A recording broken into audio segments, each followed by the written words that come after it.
Happy new year সকলকে। তো কেমন আছো তোমরা সবাই? আশা করছি ভালো আছো। আর এখন আমি রেডি হয়েছি। আজকে হলো 1 জানুয়ারি, মানে মন্ডে। আর নাচানাচি করছি কারণ দিনের বেলা ঘুরতে যেতে পারিনি, তাই বেরিয়ে পড়েছি একটু সন্ধ্যাবেলায়। তাও ঘুরতে যাচ্ছি না, যাচ্ছি একটুখানি কাজে। তো চলো সঙ্গে থাকো আর পুরো ব্লগটা দেখতে থাকো। তো এই যে রেডি হয়ে গেছি এখন আমি। আর চুলটা কেমন যেন চিপকু চিপকু লাগছে, কারণ 2 দিন শ্যাম্পু করিনি, বড্ড ঠান্ডা পড়েছে। তো যাই হোক, চলো বেরিয়ে পড়ি। আর এখন দেখো যাচ্ছি, বাইরের আলো মোটামুটি চলেই গেছে, টিউবলাইটের আলোতে একটু আলো, সেটা এখানটা দেখে তোমরা বুঝতে পারবে।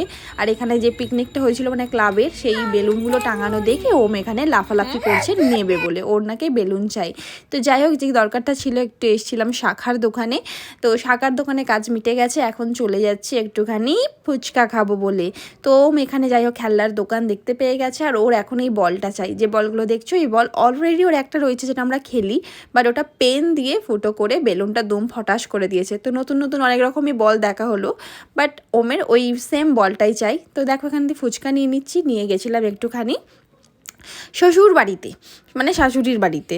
তো সেখানে গিয়ে আমরা একটু সবাই মিলে ফুচকা টুচকা খেলাম, ভাগ্নি টাগ্নিরা মিলে। তারপর সব কিছু মিটিয়ে চলেছিলাম বাড়িতে। রাত্রে তেল মালিশ করেছিলাম এই ঠান্ডার জন্য ওমকে, কারণ সকালে ছিল স্কুল। আর সকালেই দেখো স্কুলে এসে প্রিয়াংশী ওর সাথে একটু খেলা করলো। ওর ছোটোবেলার এটাই ওর প্রথম বন্ধু। তো আমি চাই এই বন্ধুত্বটা সারা জীবনই থাকুক। তারপরে দেখো এই যে আমরা এসে গেছি এখন বাড়িতে। আর এই যে আমার লুক, আর এই যে ওম। আর এখান দিয়ে যাওয়ার পথে ওমের আবার এখানে আর একটা বেবি আছে, যেই বেবিটাকে দেখার জন্য এখন ওম দৌড়াদৌড়ি করছে। সেই বেবিটা কে বলো তো?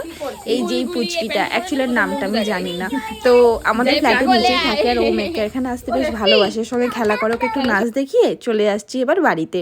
তো আজ এই যে দিনটা দেখতে পাচ্ছ, এটা হলো কিন্তু টুইসডে সকালবেলায়। আর এখন বাজে নানা করে 12টা। আর এখন আমি যে রান্না বসাবো, ঘরে সব কাজ করে ফ্রেশ হয়ে পুজো দিয়ে ওমকে আনতে গেছিলাম।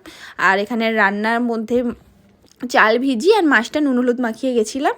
আর এখন এসে যে মাছের ঝালটা করে নেবো, পাশে ভাত বসিয়ে দিয়েছি। আর আলু সেদ্ধ ডালটা করেও রেখে দিয়েছিলাম, তো আলু সেদ্ধটা বের করে নিয়েছে। ডাল সেদ্ধটা এখন সাঁতলে নেবো একটুখানি পেঁয়াজ আর রসুন দিয়ে। আর এই দেখো গরম মশলা, এখানে মশলাটা কষানো হয়ে গেছে আমার। আর এর মধ্যে এখন আমি চুটকি মানে তরকারিটা দেখো কষানো কমপ্লিট। তো আমি একদমই জল দিইনি এই মাছের কষাটাতে। কেমন লাগছে জানিও। আর যেটা বলার ছিল, ভিডিওগুলো ভালো লাগলে কিন্তু একটা লাইক অবশ্যই করে দিও, পারলে আমার পেজটাকে ফলো।